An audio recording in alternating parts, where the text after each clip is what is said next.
Welcome, welcome back to the James McGee Show. I am your host. I am James McGee. So this morning we're going to, first thing is you notice I'm back in short sleeves. That cool Louisiana weather, it sure didn't last long. We're back in the 60s, but hey, I'm not complaining. It's nice. It's a little foggy. I've got some outside work to do today, so the sun not being out won't be will be a blessing. So today we're gonna focus on an incident that happened last week in Brandon, Florida. A Hillsborough County Sheriff's deputy rescued a 7-year-old being held hostage by his brother in one of the most heroic acts, tactically sound acts that you will ever witness by a policeman. And I'm gonna really break this down, but I want to go into this before I show the video. I want to go into this, you knowing that this was a patrol officer receiving a dispatched call, or patrol officers. There were more than one. On the tape, it sounds like, the shooter is a man, and it sounds like a female deputy is with him. At least there was at least two. This was not a special operations incident. This was patrol officers. And what you're going to see is something that is remarkable, but it is, fortunately, right now, I will say that in most areas of the country, this fortunately is not special. You have policemen who perform like this every single day and who are capable, patrolmen who are capable of this. But how I'm going to break this down is going to be different. There's a lot of videos out there analyzing the tactics, and it was tactically sound. I'm going a different route. As if you follow my show, I have a different perspective on most things. And I'm going to really break this down of how we get here and how we keep this. Because right now, like I said, right now, this is the norm, I'd say, in police work in most areas of the country. How do we keep that? What an amazing job that these deputies did. So I'm going to go to the video, and we're going to break this down.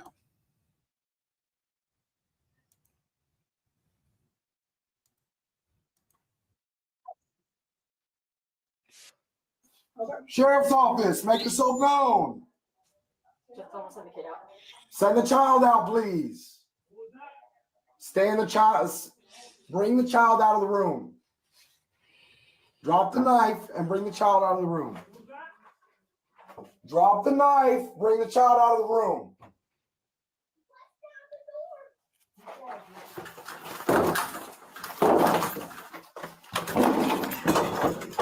Let me see your hands right now. Let me see your hands. You are going to get shot. Let me see your hands right now. Let me see your hands right now. Let me see your hands right now. I'll kill you.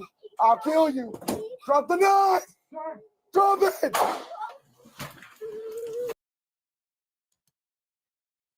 Wow. I know if you haven't seen this yet, I know you are. Good morning, Tyler. If you haven't seen this, I know you just got the wow factor. I'm gonna break this down real quick from a tactical standpoint. Man, this was what a hell of a job. And again, these are patrol officers. This was not a special operation. A couple things that I want to note here before I go into this. The deputies were very calm. You could hear a child on the other side of the door yelling, "Please help me." They stayed calm.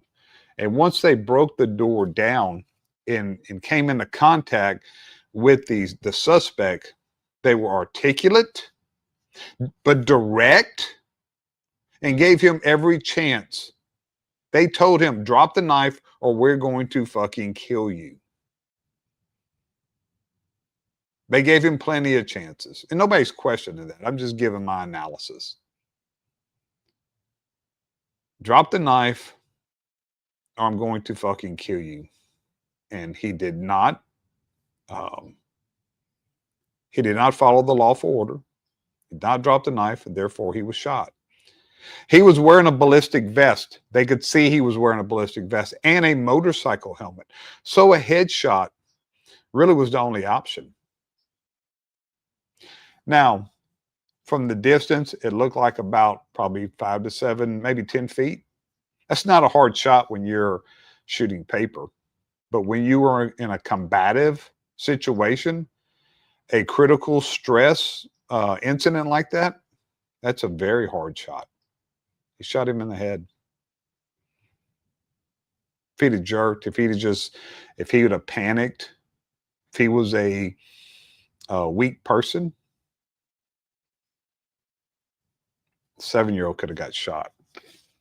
So I'm so proud of these deputies, and I'm proud of the leadership. I'm proud of. So here's the route that we're going.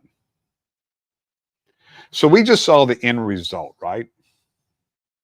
But what we have to look at more than anything is, how did we get here? How did we produce warriors like these men and women that responded to this? How did we produce warriors like this? This is the norm in police work, in my opinion. This is the norm in police work, but this is not the norm in human beings. A normal human being would not have reacted this way, would not have been calm, articulate, tactically sound. So how do we take a regular civilian and turn them into this type of warrior? How do we get strong masculine men and strong women to be cops?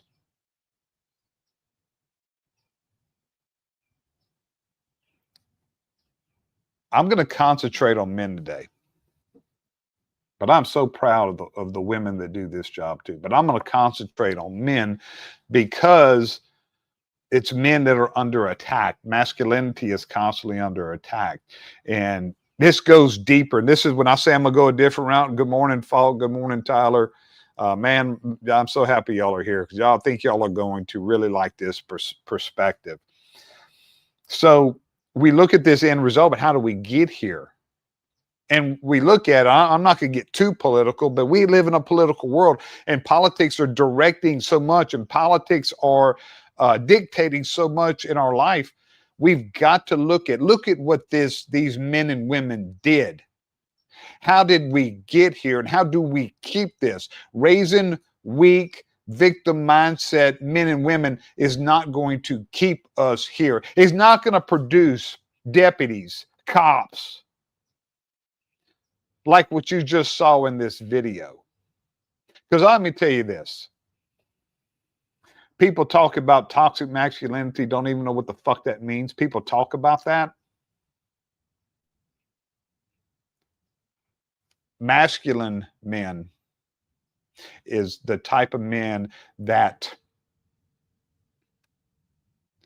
you saw in this video, not weak men. And I did this for a long time, and I promise you, I've seen bad shootings.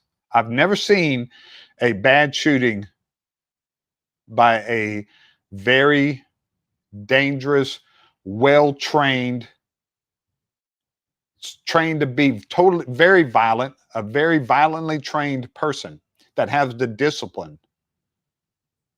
A violent person that has the discipline to contain it and only bring that violence out when it is needed. And this was needed. You needed a violent man in this incident, and you got a violent man. But he had the discipline. He showed this, how calm he was. He had discipline. Weak people are the ones that panic.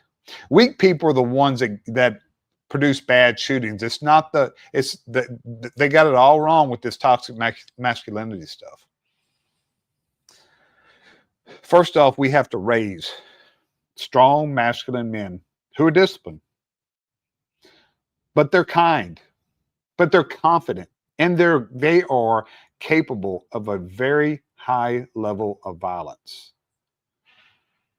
But they have the morals and the discipline to contain it and only bring that violence out when it is needed.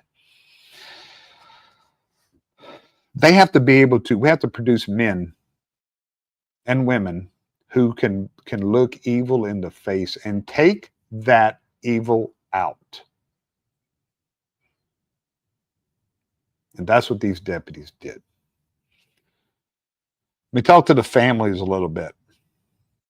You have to have strong family support. These are men and women who went on. This is at night, okay? Say if their shift was what normally is 6 to 6, right? Say this happened at 9 o'clock.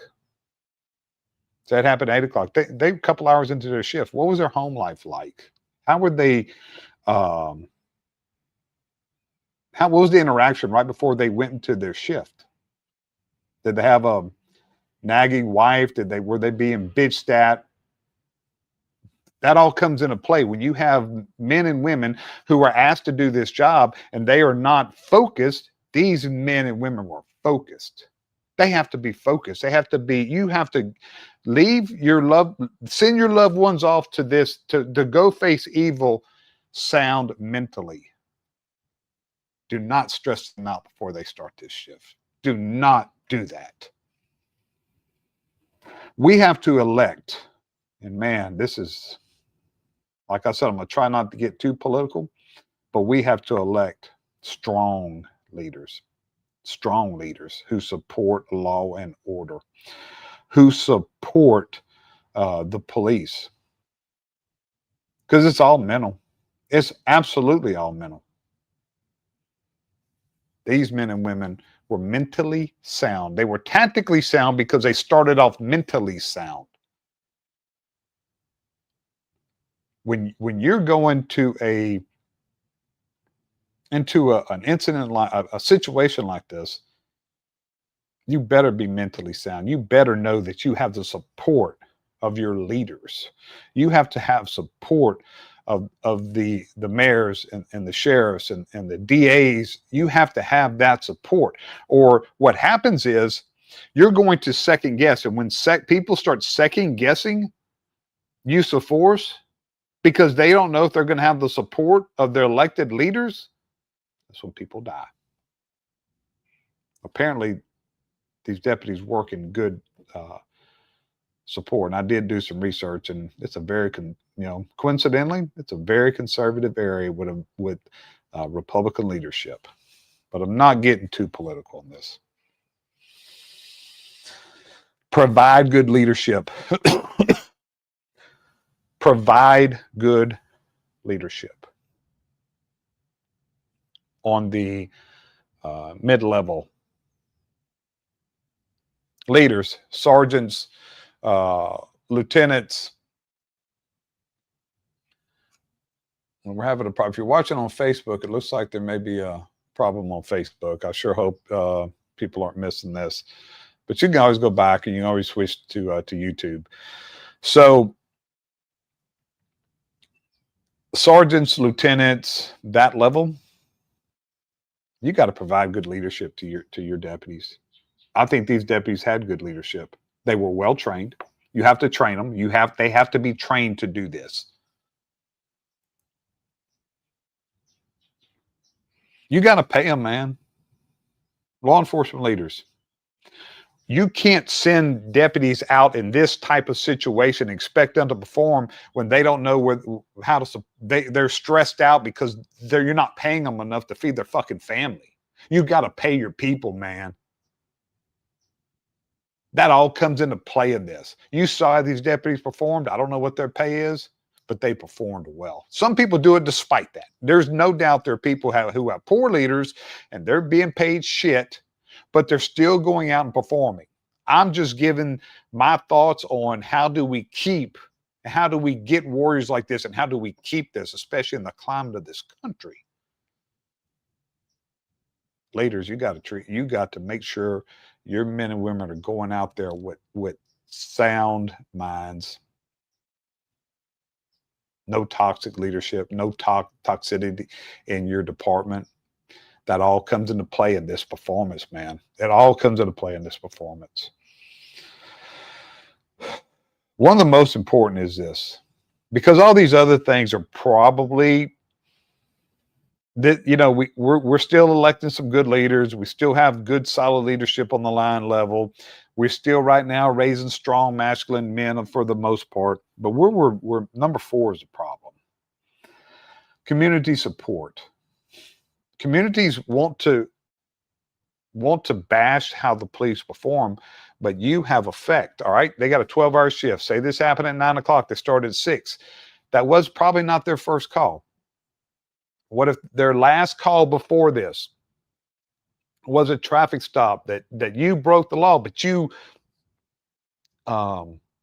accused them of racial profiling, or you accused them of not having a reason to stop you. You just gave them all kinds of shit. They're human beings, man. They're human beings. They are going to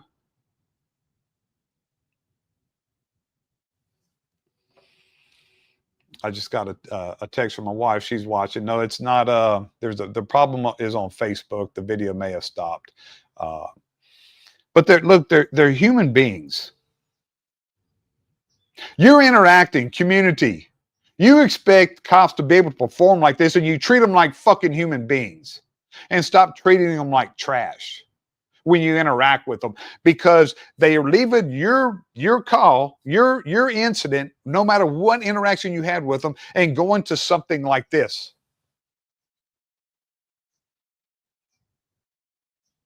Do you understand that? You are dictating this. Again, I am proud of how these deputies perform, but this is how we got here. This is how we stay here.